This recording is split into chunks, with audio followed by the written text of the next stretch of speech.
Fabian Muçollari, i dënuar për vrasjen e bashkëmoshatarit të tij Fabio Hila më 14 shtator 2016, është arrestuar sërish nga uniformat blu për disa vepra penale. 27 vjeçari me precedent kriminal dhe i konsideruar me rrezikshmëri të lartë shoqërore, u arrestua pasi blut u vendosën në ndjekje të tij pas informacioneve se posedonte armë zjarri dhe shpërndante lëndë narkotike në qytetin e Pogradecit. Gjatë kontrollit fizik të automjetit dhe banesës në lagjen numër 1 Pogradec, Fabian Muçollarit u gjetën në një çantë krau, një shufër metalike me mbishkrimin policia, 2 armë zjarri pistolet, një silenciator, 3 krëra, një shkop metalik, një pako me lëndë narkotike e dyshuar kokainë, 5 aparate celular, 2 karta banke, një pasaport biometrike dhe një shumë parash, lek, euro dhe dollar australian. Uniformat blu informuan se Fabian Muçollari është dënuar për vrasje dhe tentativë vrasje.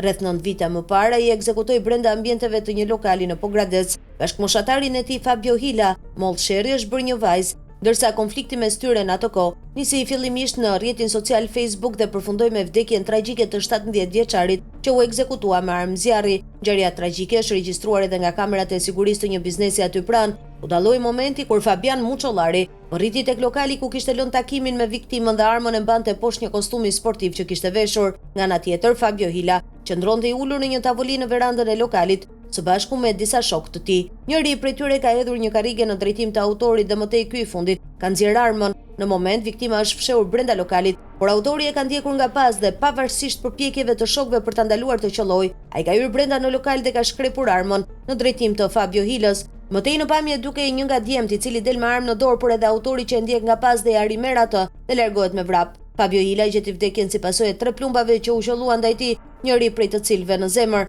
Sipas hetimeve në ato kohë, sherrri nisi për një vajzë, shoqe e autorit, me cilin viktima donte të kishte një lidhje. Pas grindjes në rrjetet sociale, dy djemt u takuan përballë duke shkaktuar dhe përplasjen fatale për jetën e 17 vjeçarit. Pas arrestimit, Fabian Muçollari, i cili vrau me armë zjarri bashkëmoshatarin e tij, hodhi dritë të plot mbi ngjarjen dhe shkaqjet e saj. Dy djemt, Fabio Hila, viktima, dhe Fabian Muçollari, autori, mësohet se njiheshin vetëm nëpërmjet Facebookut. Gjithçka e ka nisur atje si një grindje rëndom, por më pas u kthye në një tragjedi.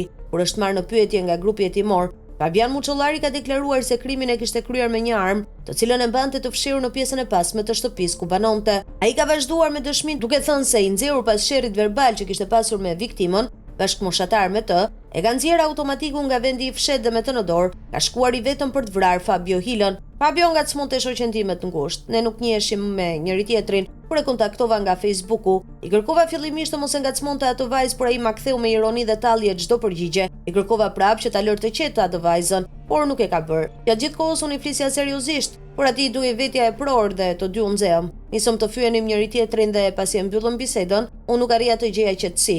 Ka dëshmuar 17 vjeçari. E gjeta numrin e tij të celularit dhe e telefonova. Ai sërish më foli keq dhe i kërkova të më tregonte ku ndodhej që të sqaroheshin përballë dhe jo me llafe. Më tregoi lokalin dhe i shkova atje. Nuk ishte vetëm, por me disa shok. Ati më tha disa fjalë që më prekën në sedër. Mendja më shkoi menjëherë tek arma që kisha fshehur mbrapa shtëpisë. Shkova tek vendi ku e kisha groposur. E nxora dhe u ktheva tek lokali. Atje e qellova dhe ika. Nuk e dija nëse e kisha vrarë apo jo. Është shprehur në dëshminë e tij autori i ngjarjes. Ai u kap disa minuta pasi ekzekutoi brenda në lokalin e basteve në qendër të Pogradecit moshatarin e tij.